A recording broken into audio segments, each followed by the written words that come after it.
গোপালনগর নামে এক গ্রামে কমল ও তার স্ত্রী মিনার সাথে সুখে শান্তিতে বাস করত। কমল তার জমিতে চাষের কাজ করেই সংসার চালাতো। বুঝলে মিনা, আজ ধান বোনার জন্য জমিটা একটু কুপাতে যেতে হবে। আমি যাই, বেলা হলে তুমি আমার খাবারটা মাঠে নিয়ে এসো। ঠিক আছে, তুমি যাও, আমি মাঠে নিয়ে আসবো। কমল তার জমিতে কাজ করতে শুরু করে। ঠিক তখনই তার জমির পাশ দিয়ে গ্রামের জমিদার ও নায়েব মশাই হেঁটে যেতে থাকে। কমলকে দেখে নায়েব জমিদারকে বলল, জমিদার বাবু, ওই যে ও হলো কমল। এই গ্রামের সব থেকে উর্বর জমি ওরই, আর সেই কারণেই ওর জমিতে ভালো ফসল হয়। তাই আমি ভাবছিলাম এবার যদি ওকেই ধান কাটার বায়নাটা দেওয়া হয় তবে কেমন হয়। ঠিক আছে, যাও, ওকে গিয়ে 10 কুইন্টাল ধানের কথা বলে দাও। আমি বাড়ির দিকে রওনা দিলাম, তুমি ওকে বলে বাড়িতে চলে এসো। আচ্ছা জমিদার বাবু। ও ভাই কমল, একবার এদিকে এসো তো। আজ্ঞে নায়েব মশাই, বলুন।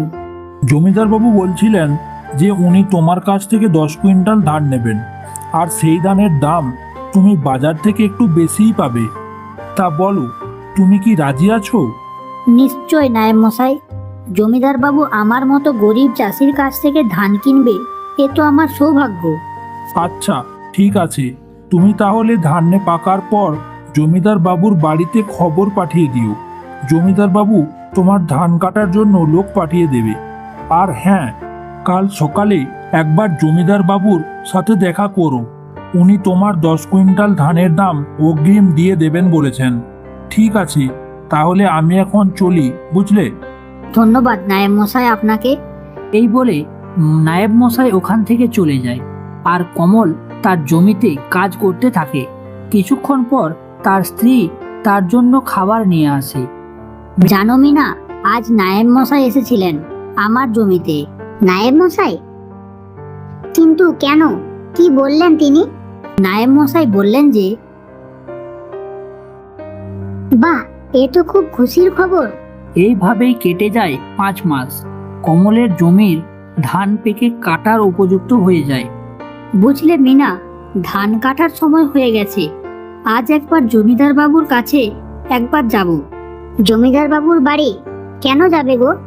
জমিদার বাবু বলেছিলেন ধান কাটার সময় লোক পাঠাবেন আমাকে সাহায্য করার জন্য, তাই ওনাকে বলতে যাচ্ছি কাল ধান কাটতে হবে। এই বলে কমল রওনা দিল জমিদারের বাড়ির দিকে। জমিদার বাবু, আমার ধান কাটার সময় হয়ে গেছে। আপনি বলেছিলেন ধান কাটার সময় 2 জন লোক পাঠাবেন, তাই এলাম। আচ্ছা ঠিক আছে, কাল সকালে তোমার জমিতে 2 জন লোক পাঠিয়ে দেব। ওরা তোমার ধান কেটে বাড়ি পৌঁছে দিয়ে আসবে। আর 2 দিন পর তোমার বাড়িতে গাড়ি পাঠিয়ে দেব ধান আনার জন্য।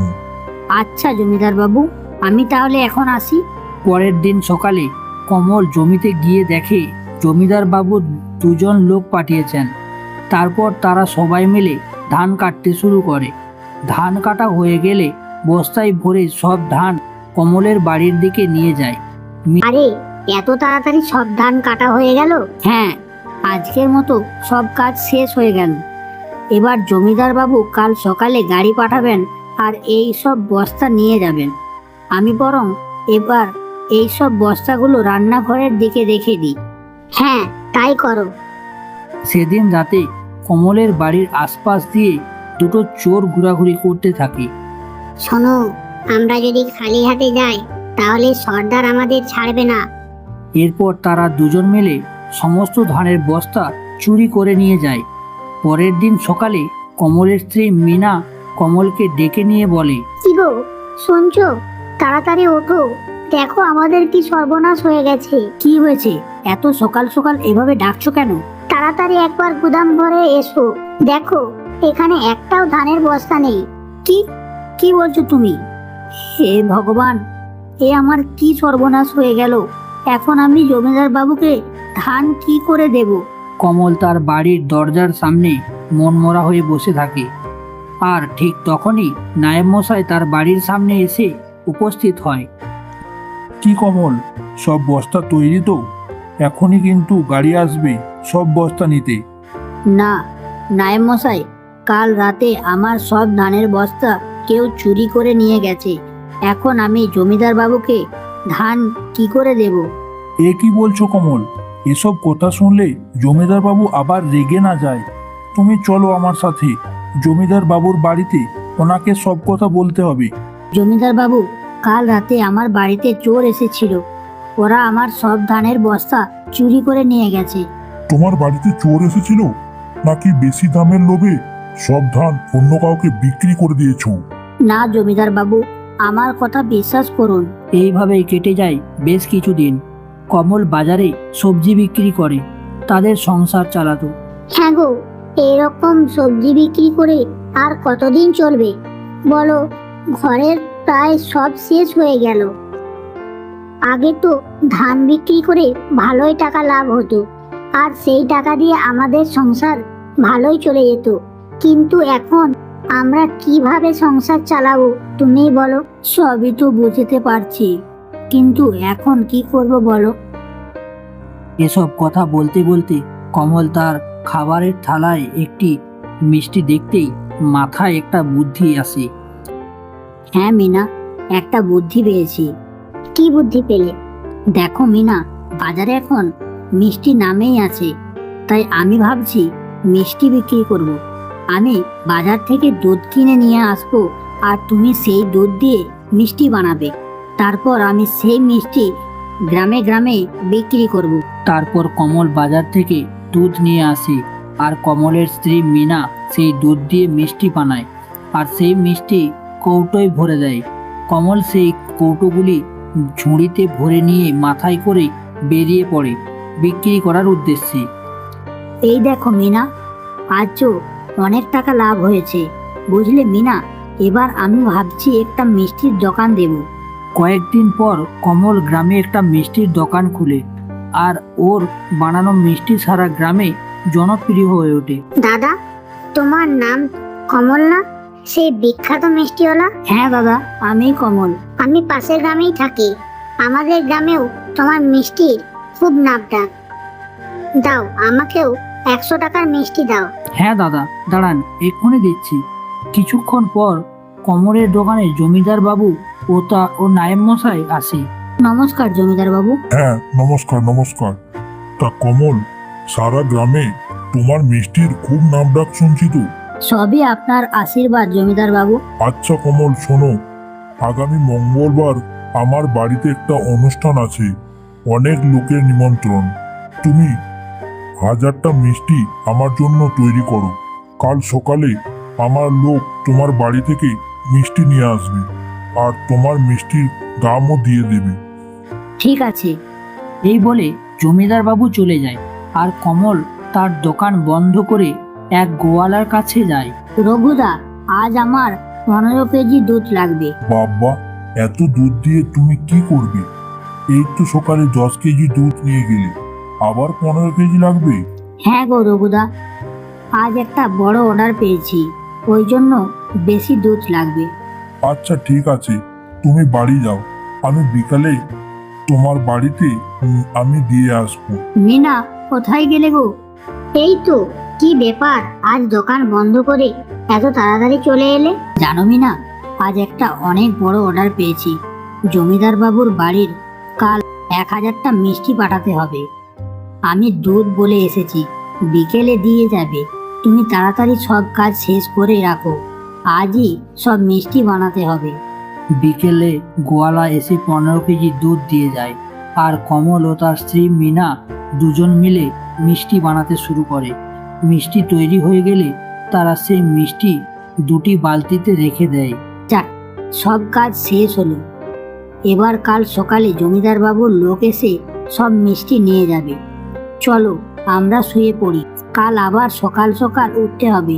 পরের দিন সকালে মিনা ঘুম থেকে উঠে রান্নাঘরে যায়, আর সেখানে একটা মিষ্টির বালতিও নেই। এই দেখে মিনা তাড়াতাড়ি কমলকে ডাক দেয় আর বলে, কি গো, দেখো আমাদের কি সর্বনাশ হয়ে গেছে। কি হয়েছে?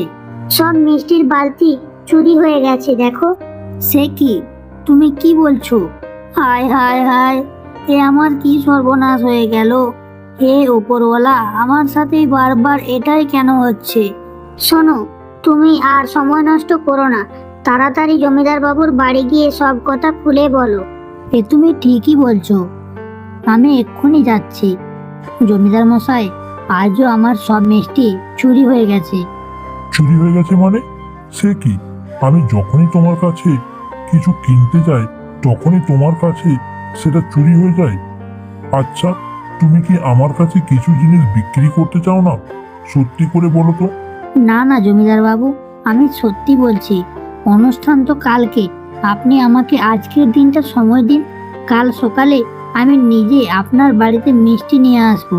ঠিক আছে, আর কাল যদি আমার মিষ্টি না পাই তাহলে খুব খারাপ হবে। যাও এখন।